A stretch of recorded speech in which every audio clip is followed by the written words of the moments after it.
Right, మొత్తంగా cyber నేరాల నివారణకు కేంద్రం సరికొత్త కమాండోల్ని రూపొందించినట్లుగా తెలుస్తోంది. ప్రస్తుతం ఇదే అంశానికి సంబంధించి పూర్తి వివరాలు అందించడానికి టీవీ రావు సిద్ధంగా ఉన్నారు. రావు, చెప్పండి. దేశవ్యాప్తంగా సైబర్ నేరాలు పెరిగిపోతున్నటువంటి తరుణంలో వాటి పరిష్కారం కూడా అసాధ్యం అనిపిస్తున్నటువంటి తరుణంలో కేంద్రం వినూత్నంగా ఆలోచిస్తుంది.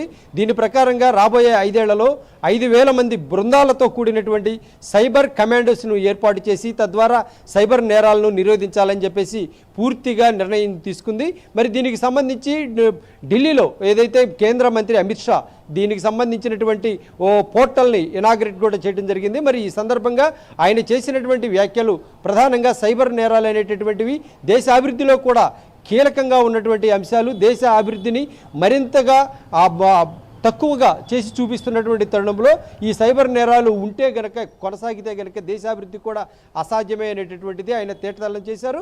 మరి అంతేకాకుండా ఏదైతే దేశ విదేశాల మధ్య జరుగుతున్నటువంటి వాణిజ్య లావాదేవీలు అయితేనేమి, ఇతర ఆర్థిక పరంపర విషయాలైతేనేమి ఈ సైబర్ నేరాల కారణంగా చాలా జాగ్రత్తలు వహించాల్సి వస్తుంది.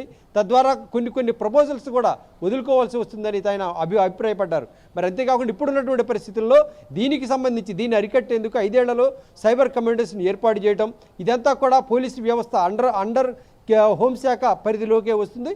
మరి దీన్ని అనుసరించి ఒక క్రైమ్ ఫైల్ను కూడా రికార్డ్ చేయడం, దాన్ని ఏదైతే ఉందో national cyber crime reporting portal ద్వారా దీన్ని అనుసంధానింపజేయడం, తద్వారా బ్యాంకర్స్కి కానీ ఇతర వాణిజ్య బ్యాంకర్లు అయితేనేమి మరోవైపు ఫినాన్షియల్ ఆర్గనైజేషన్స్ అయితేనేమి వీటన్నిటిని కూడా అనుసంధానం చేసుకుంటూ ఈ సైబర్ కమాండోస్ ఎప్పటికప్పుడు అప్డేట్ చేస్తూ ఏదైతే ఈ సైబర్ నేరాలను నియంత్రించే క్రమంలో ముందడుగు వేయాలనేటటువంటిది కేంద్రం ఒక అధునాతనమైనటువంటి పక్కా ప్రణాళికతో ముందుకు పోయేటటువంటి యోచన చేస్తోంది.